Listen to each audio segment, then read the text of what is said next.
Welcome to apparently Arfin. আজকে আমার আলোচ্য বিষয় হচ্ছে ক্লার্কশিপ এক্সাম 2024। ক্লার্কশিপ এক্সাম দেওয়ার আগে এবং পর কী আমার মনে হয়েছে সেটা সম্পর্কে সম্পূর্ণ ব্যক্তিগত মতামত শেয়ার করব তোমাদের সাথে।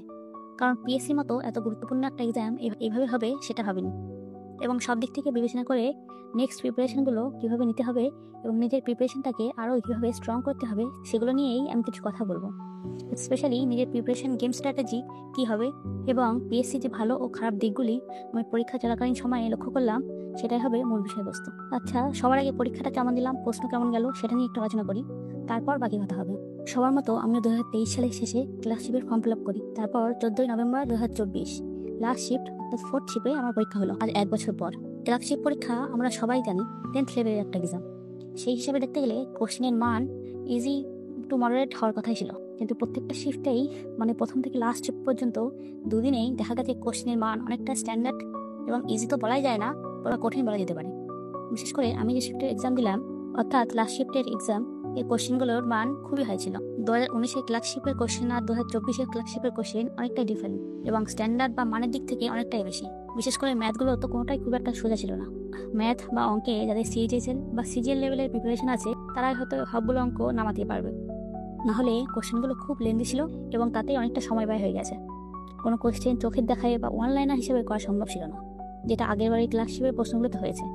2019-এর অনেকগুলো প্রশ্নতেই এমন আছে, কিন্তু এইবারের কোশ্চেনগুলো অনেকটা ঘুরিয়ে পেঁচিয়ে এবং যথেষ্ট মাথা খাটিয়ে বারবার করে তারপর প্রশ্নগুলো বার করতে হয়েছে। পার্টনারশিপের অঙ্ক হোক, এলসিএম এসিএফ অঙ্ক হোক, মিক্সচারের অঙ্ক হোক, যেটাই বলো না কেন সবগুলোই বেশ কঠিন ছিল। তবে অ্যাভারেজ, স্পিড, সিম্পলিফিকেশন সহ আর 4-5টা কোশ্চেন ছিল যেগুলো আবার খুব জলের মতো সহজই মনে হয়েছে। আর কিছু বুদ্ধির প্রশ্নও করেছে। যেমন একটা অঙ্ক ছিল সেটা আমার বেশ ভালো লেগেছে, এই পুকুরের শ্যাওলার অঙ্ক, যে একটা পুকুর শ্যাওলায় প্রত্যেকদিন দ্বিগুণ ভর্তি হয়। 15 দিনে একটি পুকুরটি শ্যাওলা ভর্তি অর্ধেক হলে সম্পূর্ণ ভর্তি হতে পুকুরটি কতদিন সময় লাগবে? এই অ্যান্সারটি কি করতে পেরেছ? এই ধরনের কোশ্চেনগুলোতে বেশ মজা পেয়েছি। তাছাড়া বাকি 25টা মতো কোশ্চেন বেশ ভালোই টাফ ছিল। যেমন পিতা পুত্র মাতা বয়সের একটা প্রশ্ন ছিল, প্রশ্নটা বেশ ভালোই ভাবিয়েছে। তোমরা কেউ এই কোশ্চেনের অ্যান্সার করতে পেরেছ? করে থাকলে কমেন্ট বক্সে জানাও অ্যান্সার কত হলো। এবার আসি ইংলিশ পার্টটাতে। বরাবরই আমরা দেখে এসেছি ক্লার্কশিপের বেসিক ইংলিশ গ্রামারের উপর একটু বেশি জোর দেওয়া হয়, তাই এবারও তাই হয়েছে। কিন্তু আমার পার্সোনালি ইংলিশটা বেশ ভালোই লেগেছে, কেননা এটাই আমার সাবজেক্ট, আমার স্ট্রং পয়েন্ট। তবে অবশ্যই কোশ্চেনগুলোর লেভেল অনেকটাই হাই ছিল।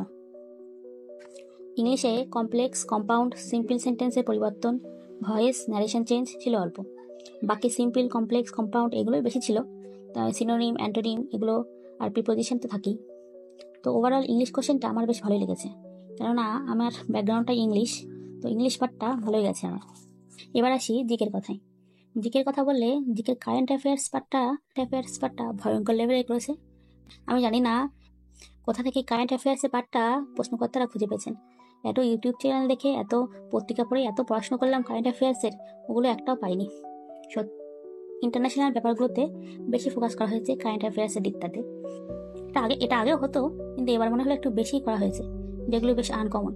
But books and authors, national park, তারপর ফেস্টিভ্যাল, এইগুলো মোটামুটি সোজাই ছিল। আমার মতে 10th লেভেলের পরীক্ষা হিসেবে জিকে পার্টটা বেশ টাফ করেছে। এখন সব কোশ্চেন অ্যান্সার মনে পড়ছে না, তবে যেটুকু মনে রাখতে পেরেছি তোমাদের সাথে সেগুলো শেয়ার করছি।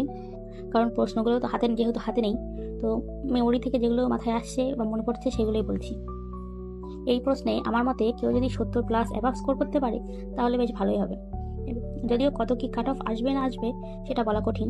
আমি যতদূর মনে করতে পারছি মোটামুটি 70-এর কাছাকাছি অ্যান্সার করেছিলাম, কিন্তু পুরোটা গুণে দেখার মতো সময় পরীক্ষায় পাইনি। তার মধ্যে কত কি ভুল করেছি না ঠিক করেছি সেটা বলতে পারছি না। এটা পিএসসি যখন কোশ্চেনগুলো আপলোড করবে বা ডিক্লেয়ার করবে তখন বিস্তারিতভাবে জানা যাবে। এই গেল প্রশ্নের কথা। এবার আসি আমার এক্সামের এক্সপিরিয়েন্স সম্পর্কে, যেটা নিয়ে এই মূল ভিডিওটা। পরীক্ষা দিতে গিয়ে এবং পরীক্ষা দেওয়ার আগে কিছু কিছু বিষয়ের সম্মুখীন হলাম বা ফেস করলাম, এবং কিছু কিছু জিনিস লক্ষ্য করলাম যেগুলো আমি বলবো। তার মধ্যে কতগুলো ভালো দিকও আছে এবং কত খারাপ দিকও আছে। ভালো দিকগুলির কথা যদি বলি তাহলে প্রথমত বলতে হয় পিএসসি এবার থেকে দেখছি প্রত্যেকটা কোশ্চেনের বারকোড দিচ্ছে এবং সিকিউরিটি মেনটেন করার চেষ্টা করছে, যেটা অবশ্যই একটা ভালো দিক এবং ভালো প্রচেষ্টা। আবার দ্বিতীয়ত, এবারে ক্লার্কশিপ পরীক্ষাতে দুর্নীতি বা প্রশ্ন ফাঁসের কথা খুব একটা দেখা যায়নি। প্রথম দিন 16ই নভেম্বর প্রথম শিফটের ওই একটা খবর শুনেছিলাম, সেটা ছাড়া তেমন কোনো খবর দেখিনি বা শুনিনি। এবং এবং 16 তারিখের প্রশ্নগুলোও ততটা সোশ্যাল মিডিয়ায় ভাইরাল হয়নি।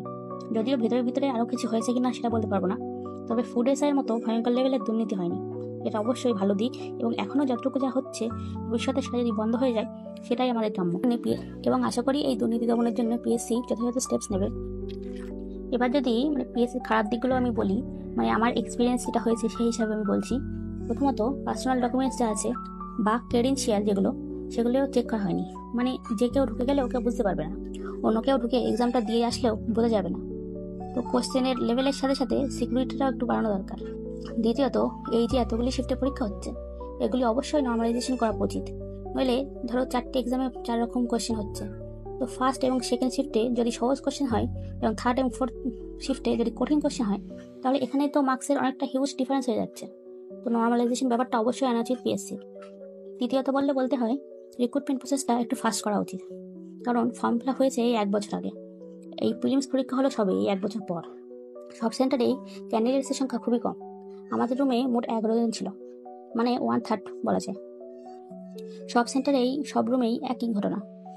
এর থেকে অবশ্যই বোঝা যাচ্ছে যে ক্যান্ডিডেটসরা বা চাকরিপ্রার্থীরা আগ্রহ হারিয়ে ফেলছে এই দীর্ঘ এবং লেন্দি প্রসেসের জন্য। এটা অবশ্যই পিএসসির একবার ভেবে দেখা উচিত। এই ছিল আমার পিএসসি ক্লার্কশিপের এক্সাম এক্সপিরিয়েন্স। আমি অ্যাজ এ ক্যান্ডিডেট বা অ্যাজ এ অ্যাসপিরেন্ট আমার অভিজ্ঞতা তুলে ধরার চেষ্টা করলাম তোমাদের সাথে। পিএসসির বা কাউকে বদনাম করা বা খারাপ কিছু বলার উদ্দেশ্য আমার নেই। এটা একটা গঠনমূলক সমালোচনা ধরে নিতেই পারো। আচ্ছা, তোমাদের এক্সাম কেমন গেল জানিও, তাহলে আমার খুব ভালো লাগবে। এবং পরীক্ষা দিতে গিয়ে নতুন কোনো এক্সপিরিয়েন্স হলো কি সেটাও জানাতে ভুলো না। Okay, thank you so much for watching my video. যদি আমার চ্যানেলটা আজ প্রথম দেখে থাকো, তাহলে চ্যানেলটা ঘুরে দেখবার অনুরোধ রইল। নমস্কার।